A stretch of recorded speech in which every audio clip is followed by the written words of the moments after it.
Mukama wange ekiro kya leero nzize mu maaso go nga neetaaga kubeerwa nga neetaaga kuyambibwa nga neetaaga oyingire mu nsonga zange nga neetaaga kumponya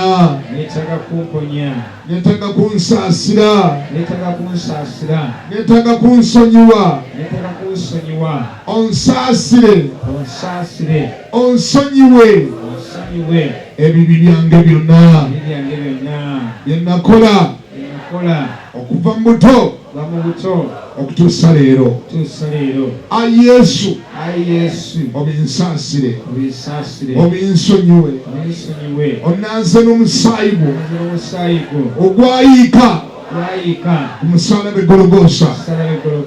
Ayi Mukama neetaaga kusaasirwa kubanga nkimanyiiko nga Yesu emigga ejja kkubwa gyegimponya.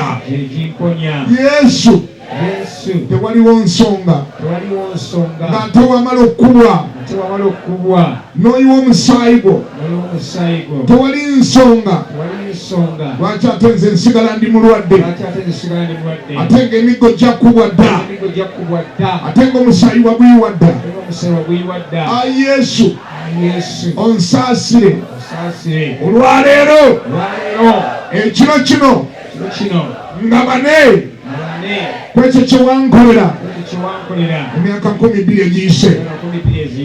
Era olwaleero mu linnya lya Yesu menya endagaano yonna kyenakola ne Setaani gyenakola n'emizimu n'emisambwa n'amayembe n'ebiteega n'ebitambo n'ennyabingi n'abacwezi n'abarangi ndagira buli muzimu gwonna ogubadde gutula mu nze oba kunze nga gunjooga era nga gwe guvaako endwadde olwaleero mu linnya lya Yesu menya endagaano yonna ebadde wakati wange ne Setaani n'emizimu gye n'emisambwa gye n'abacwezi endagaano oba nagyekolera oba baginkolera oba nagimanyaako oba saagimanyaako olwaleero mu linnya lya Yesu endagaano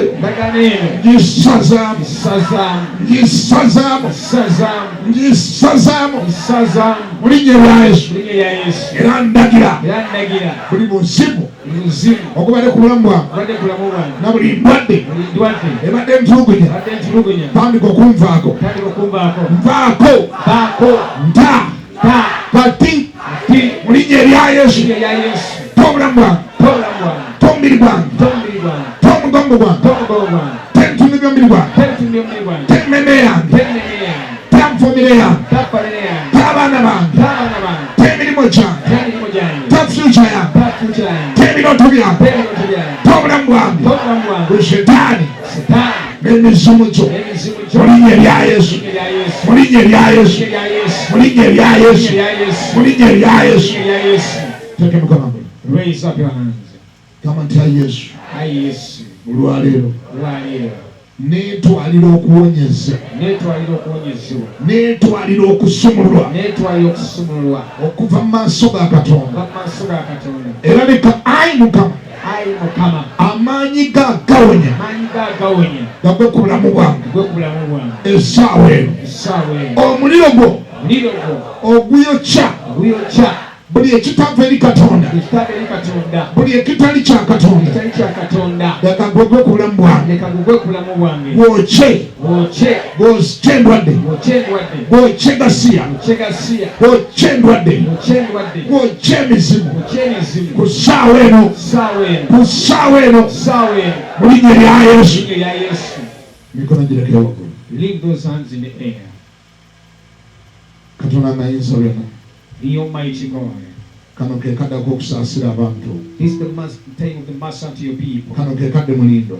This is the waiting time. Kano ke kadde ak'okutaasa. This is the time of saving. Kano kakadde ak'okulaga. It's the time of showing nti Yesu that you did Jesus. Wajja zibe n'obulamu. You came for them to have life. Ate zibe nabo mb'ogiddala. Life in abundance. Yesu emigga ejja kkubwa. By your stripes, Jesus, we are healed. Tewaliwo nsonga. There's no reason lwaki mu kifo kyo why in this place wavaawo omuntu yenna people can go away ng'akyali mulwadde with sickness. nyimira buyinza Standing authority ompa mu kigambo that you kyo give in your word. owagamba mu kigambo When you kyo said in your word, temunaagobanga emizimu you shall rebuke demons mu linnya lyange in my name. kati ndagira Now I command buli maanyi gonna every power ag'ekizikiza of the darkness, buli maanyi gonna every power agashetaani of the faithful, buli maanyi gonna every power ag'emisambwa of the demons, tandika okuta tandika okuta begin to lose abantu ba Katonda. Lose the people of God. Kulagira kakati I command you right ndagira now. buli musimu When the demons, ndagira buli musamba any demon, ndagira ebiteega any demon, ndagira ebitambo any demon, ndagira amajini any spirits, ndagira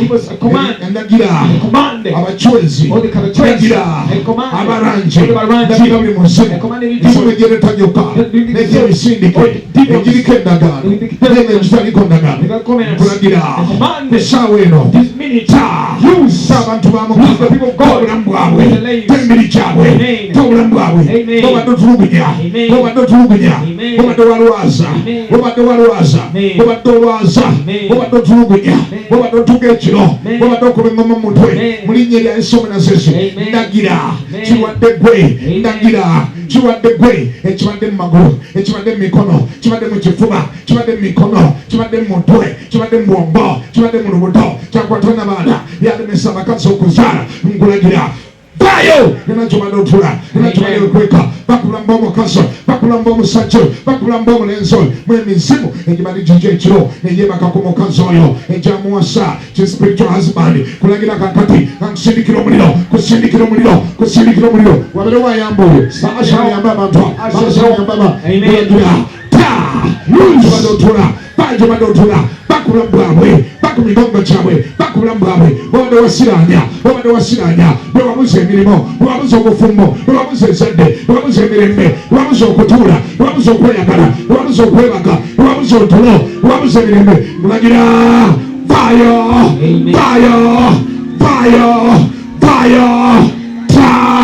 negweta njukutula enjegere nzikutula mu linnya lya Yesu Omunazezi mbagolera maanyi g'ekisikiza maanyi g'abalubaali maanyi g'emisamba maanyi g'amajini abantu ba Katonda bajjeko engalo z'ekyafu kati era nsumulira omuliro wona nsumulira omuliro nga njokya buli maanyi ga Setaani nsumulira omuliro nga njokya buli maanyi ga misamba nsumulira omuliro nga njokya ekyakwata olubutolo nsumulira omuliro nga njokya ekyakwata olubutolo ekyakulemesa okuzaala kyakulemesa okuzaala kyokya n'omuliro ndagira omusota ogubadde mu lubutolo ekyo ekisota ekibadde mu lubuto nkiragira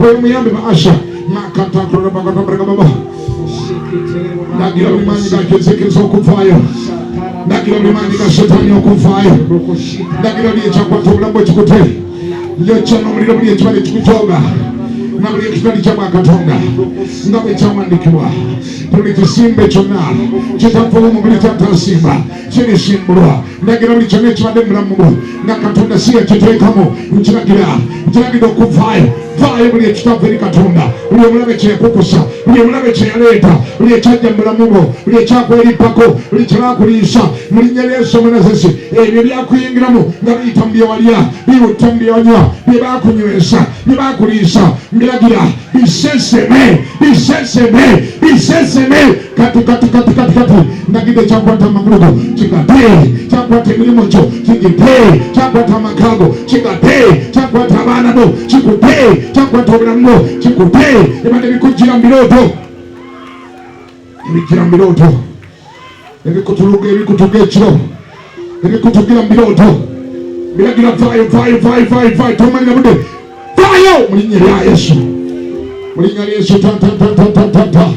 Tabo badde otulugunya, tabo badde walwansa, tabo badde okyoga, kubanga kyawandikibwa ti omwana wa Katonda kyeyava olabisibwa asobola okuzikiriza n'okumalirawo ddala emirimu gyonna egy'omulabe Setaani. Ndagira buli mulimu gwonna ogwa Setaani gumenyeke, ndagira buli mulimu gwa Setaani gumenyeke, ndagira siriimu vaali, kansa vaali, afima vaali, pressure vaali, kikoseruzi vaali, mu linnya lya Yesu Omunazesi, afima vayo ndwadde zikwata mu mitwe, zikwata mu matu, zikwata mu kifuba, zikwata mu migongo, zikwata mu magulu, zikwata mu bifo ebyekyama, mu linnya lya Yesu kulagira vayo.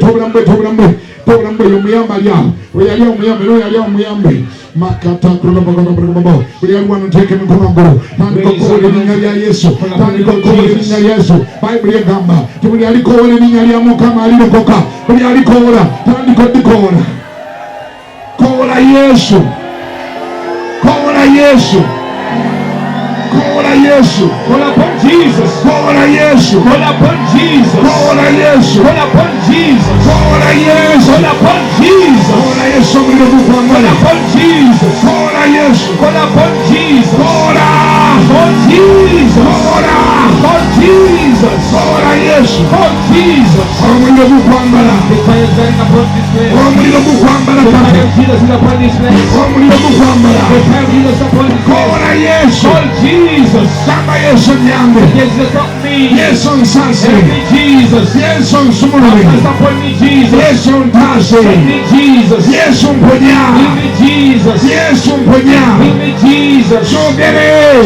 Speak it out. dama okyogere, Speak it dama out. okyogere, Speak it out. dama okikoole, Speak it out. dama omuyite, Speak it out. dama Yesu, Say Jesus. Yesu nsaase, Have mercy upon me, Jesus. Yesu mponya, Heal me, Lord. Yesu ntaasa, Heal me, Jesus. Yesu mponya, Heal me, Jesus. Yesu nsaasira, Have mercy upon me, Jesus. Yesu nsaasira, Have mercy upon me, Jesus. Yesu mponya, Heal me, Jesus. kowola Yesu, Call upon Jesus. kowola Yesu, Call upon Jesus. kowola, Call upon Jesus. yongera okowoole, Call upon Jesus. yongera omuyite, Call upon Jesus. yongera omuyite. Call him once again. Yes. Omukono ogumu nga gukutte wabadde wakuluma, One hand touching where pain was, obulumi obubadde, where you had the pain. omukono ogumu gwanike mu bbanga. The other hand remain in the air. Ogenda kuddamu okukola Yesu emirundi You shall musanvu, call upon Jesus 7 ogenda times. muyita emirundi musanvu, You shall call Jesus 7 nga times. tosaaga, When you're not joking, ng'oli ku topu y'eddoboozi lyo. on the top of your voice, Bayibuli egamba the Bible nti says, buli alikowoola erinnya lya whoever Mukama shall call upon the name of Jesus alirokoka. shall be saved. Awo wakati ng'omukoola, And it's your calling of Jesus. emizimu gigenda kufa, Demons shall flee. obulumi bugenda genda, Pain shall flee. eddogo ligenda kutuka, The witchcraft shall get loose. endwadde egenda kulemererwa, Diseases shall fail. ekyakwata ekigenda Whatever kuta, bound you shall lose you. ekyamagero kyo kijja. You are receiving your miracle. Naawe alina ky'osabira, Whatever prayer request you Mukama have, agenda kikola. the Lord shall do it. Omukono ng'ogutadde mu bbanga, Raising up your hand in the air. omulala ng'akutte wakuluma, The other hand where there is owola pain. Yesu emirundi Call musanvu, Jesus 7 times. ogwo gumu, ekyebiri, ekyesatu, ekyena, ekyetaano, ekyomukaaga. Tola okuwonyezebwako kusaawa. Receive your healing, Jesus' name. Tola omuliro ku ssaawa eno. Receive the fire of God. Tola amafuta ga Katonda. Receive the anointing of God. Tola amaanyi agazuukiza Yesu. Receive the resurrecting power. Tola okusobola omuyambe. I help that one out. Omuyambe oyo. Help that one out. Tola okusumulwa. Receive the deliverance. Tola omuliro.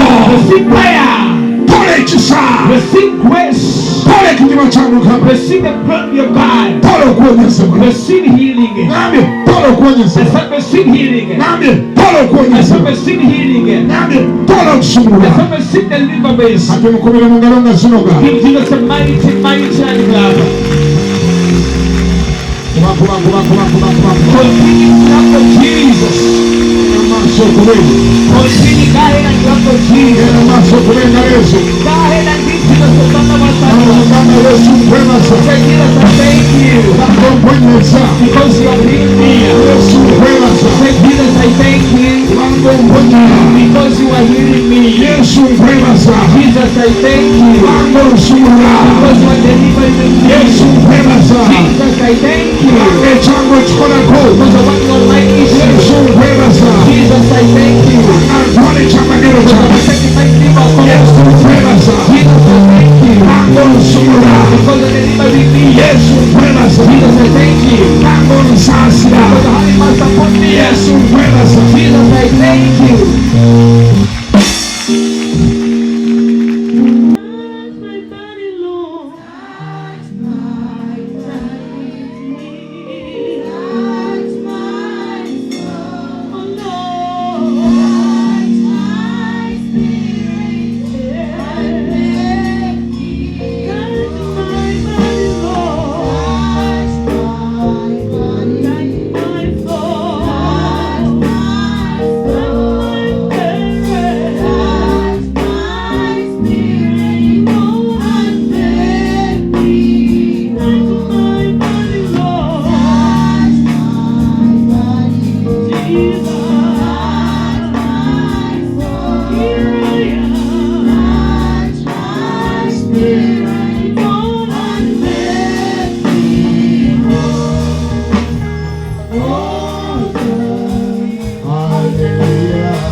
You can look where pain was before. So many people are ministers have gotten healed without their knowledge. They have already received their healing. They have already gotten their deliverance. They have left their captivities. My pain has already left. Jesus has already healed me. Let me see by sure over hands. I'm looking for my pain, but I cannot find it. One is here. Another one is here. Another one there. Another one there. Another one there. Over there.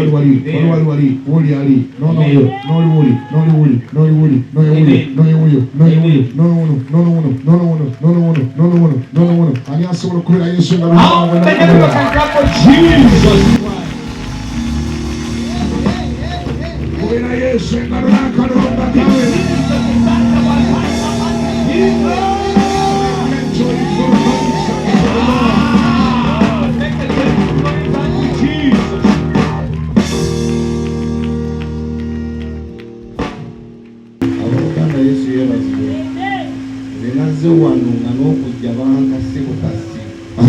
Kuba mbadde nnumizibwa munda n'omugongo.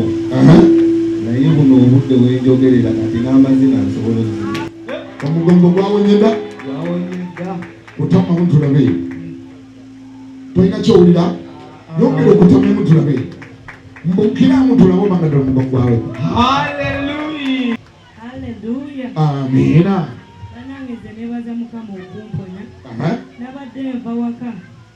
Naye ekintu ne kijja ne kinneereega wano bwekiti. Nentuuka naye era nga nzina naye ng'era kigaaniddewo nga mpulira obulumi. Naye twagenza okumala okusaba era nenkwata gamba yikyalazeewa. Nengamba Mukama oli w'amaanyi. Tokyakiwulira? Era sikyakiwulira. Era neebaza Mukama ku lw'okumponya. Era mponyezza kino. Nkimanyi n'embaga gye musaba guno omwaka guno. Agireeta. Ngenda kugipa n'embaga Yesu agireeta. Amen. Oluganda Mukama yeebaze. Mbadde n'ekifuba nga kinnuma eky'omunda nga kinnuma okumala emyezi 7. Tugenda n'emulako ne bakola ekisibe nga sirina kinnuma munda naye ng'ate mpulira obulumi. Naye wenzize wano twali tusaba ne mpulira nga wano eno ekintu kitugira kumukumu naye tugeze maliza nga sikyawulirawo bulumi. Abooluganda Mukama yeebazibwe. Mbadde nnumizibwa olubuto. Nga wenyimirira eddakiika emu-bbiri n'okutamu nga mpulira bubi. Mbambi.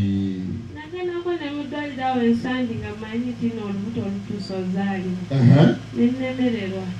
Ne nzirayo waka ne ngamba Mukama Katonda ono ajja kunkwatirako. Naye mbadde nnumizibwa kasooka nzidde wano. Naye okuva musumba wansabidde. Mpulira nzikakkanye n'okuweweera mpewedde. N'okuweweera owewedde. N'okuzaala genda ozaale mirembe mu linnya lya Yesu. Amiina. Haleluya. Amiina nnyabo. Kiki kibaddewo? Nnumizibwa omutwe. N'ekintu kiyitudde mu kifuba. Naye bwe nsabye naawe. N'entowulira nga sikyakiwulira neebaza Yesu. Nakato kyalina kyowulira. Yesu gwe mba mukubira engalo bannanga bazira. Oluganda Mukama yeebazibwe. Mbadde okuva mu buto bwange mbadde nina kisitaani nga kintawaanya nga kyammalako emirembe gyange kyannemesa okusoma mbadde n'emirimu egimu mbadde sigikola ne batuuka n'okuntwala butabika eyo ng'ate nga siri mulwadde wa buto siri mulalu naye olw'okukkiriza kwange kuno Musumba Kiganda asabaawo ngenza okuwulira amaloboozi nga kinvaako omulundi gumu nga kigenda. Bannange engalo ziweereza Yesu. Hallelujah. Kidduse n'amaloboozi gaakyo. Yes. Sikyawulira nsingo kyada kituula mu nsingo mu mutwe mu mugongo mu lubuto mu mikono mu ngalo yonna kyada kituula. Kati mpulira bulungi. Engalo ziweereza Yesu. Amiina munnange. Bakuyitaani. Amannya gange nze Mega Nabukalu Margaret n'ekitangoyo w'omwoyo yannyongerako erinnya eryokuna mirembe. Ekitiibwa n'ettendo mbiddiza Mukama okukola emirimu gye. Manye kigenza olw'okukkiriza kwange kuno tekigenda kutta mu linnya lya Yesu. Ne batuuka n'okuntwala butabika nga sirina bulwadde wa mutwe naye okukkiriza kuno nga siri mulamu era kitta mu bulamu bwange mu linnya lya Yesu. Kale mumwongere engalo mwana nonna Mukama. Abooluganda Mukama yeebazibwe. Amiina munnange. Mbadde n'ebizibu bibiri ebyalerinde waanya. Kisooka kya matu mbadde siwulira naye kati buli kigambo ekyogerwa nga kiwulira bulungi era ekizibu ekyo omusumba wange asomba abadde akimanyi bulungi nti obadde towulira alina obuzibu obw'okuwulira ekiki naye kati buli kyogerwa nkiwulira buli kyogero kiwulira. Ekirala mbadde n'ekifuba kino nga kiruma nga butuuka obudde nga buno empewo nga nyingi n'ensika empewo eno mpulira nga muli mu kifuba wabeera nga awateeseemu omuliro naye kati saawa eno mpulira bulungi sirina kyempulira nti nga waliwo ekinditeerera mu Bannange oli balina engalo azikulire Yesu. Abooluganda Mukama yeebazibwe.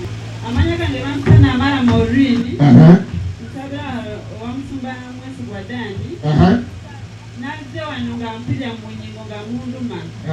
Nga n'obwentuula nga sisobola okuva mu ntebe kale nniyimirira bulungi. Kati bwe naata wano omuntu waliwo conference ningamba kanzije bansabireko.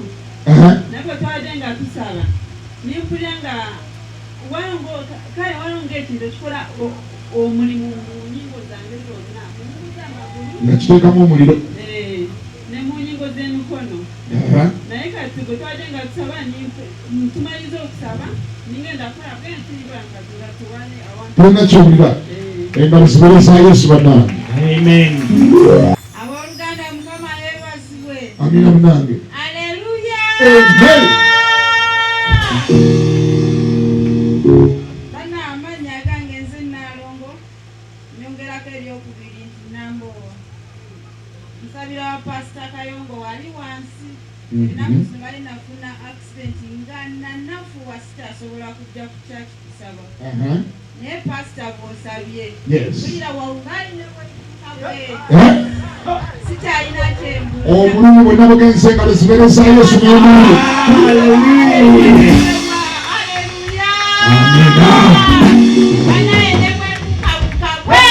Totalina kyolina ekitiibwa kyani bannange ate engalo zaani kiwedde munnange. Yennyabo. Abooluganda Mukama yeebazibwe. Amiina.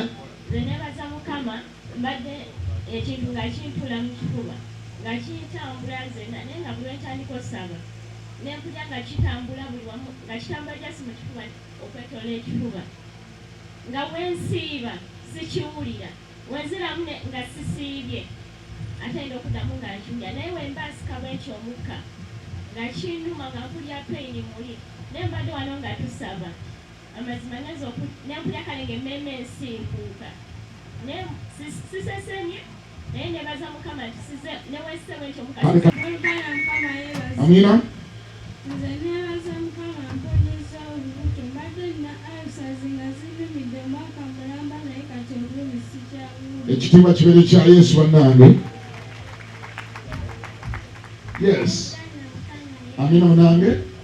Amanya gange nze Nnaabasiye Saara.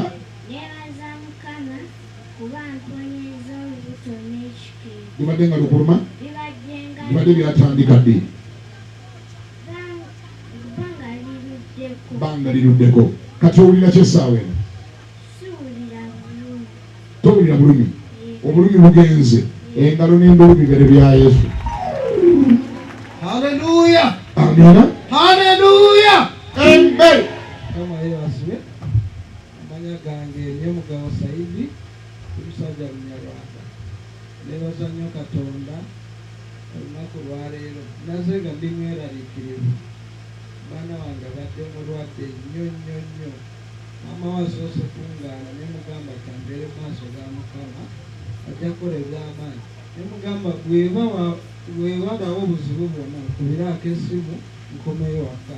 Neebaza Katonda buno budde tanaba kunkubirako essimu yonna. Ekitiibwa kya Yesu. Katonda ajja muwonya. Engalo n'endulu bane nga bya Yesu. Neebaza Mukama badde ndisabira nnyo osesekana musumba. Yes. Banyusa nnyo okulaba Mukama koze. Mukama akikoze. Abooluganda Mukama yeebazibwe. Amina. Nze kuba nazo badde nga nno yanywesa omwenge nga Olina emyaka emeka ssebo? emyaka 17. Naye ng'omwenge obadde nga gutandika dda? Natandika okunywa omwenge nga nina emyaka nga 12. Ayi Mukama Katonda ani yagukuwa? Nali nga ngujja mu dduuka ewaka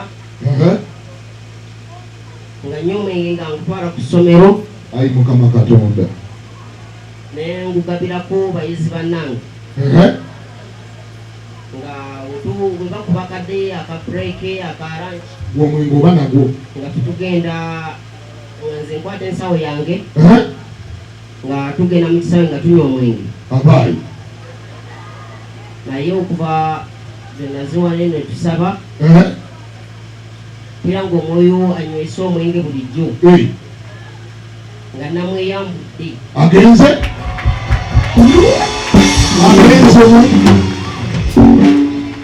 teke mkono gulu. Mugulule emikono mwana tumusabire banange otandika okunywa omwenge ng'olina emyaka 12. Katonda ayinza byonna tugoba emmandwa eno ebadde enywesa omwana ono omwenge ku myaka emimpi gino. Tugobaganya omuzimu gw'abamweyana, omuzimu gw'obutamiivu.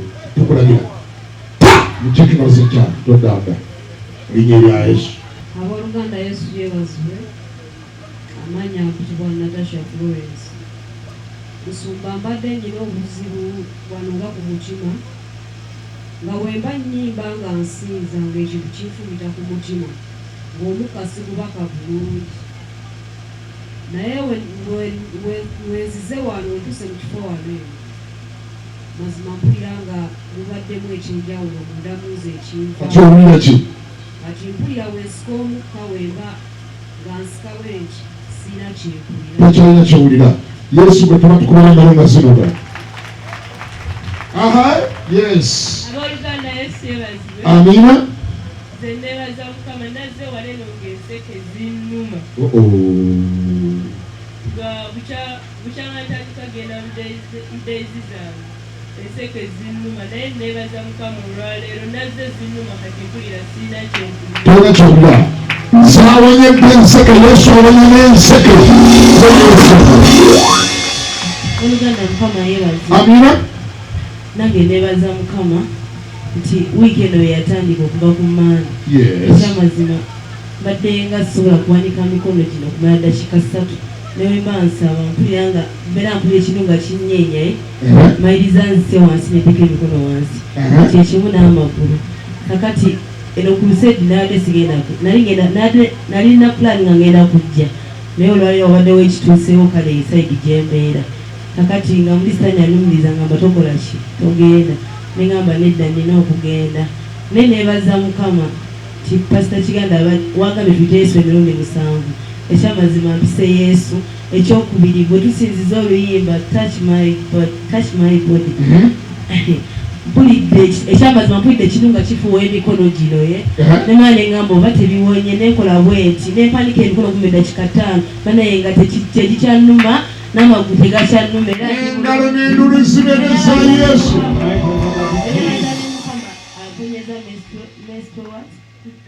Banayinza abaluganda mbadde nga ndi kugenda mwezi ennaku mbeera ng'omulwadde era mba nkimanyi naye nga akakyekaze ngendamu naye neebaza Mukama nti this week nzimazeeko era samanya nakumanya ngeri ekyajjamu aba neekanga bwekanzi nga nzitandise naye nga sirina peyini n'emu. Ekitiibwa n'ettendo mbiddiza. Engalo n'endulu bannange bibeere bya Yesu. A mighty hand clap unto Jesus.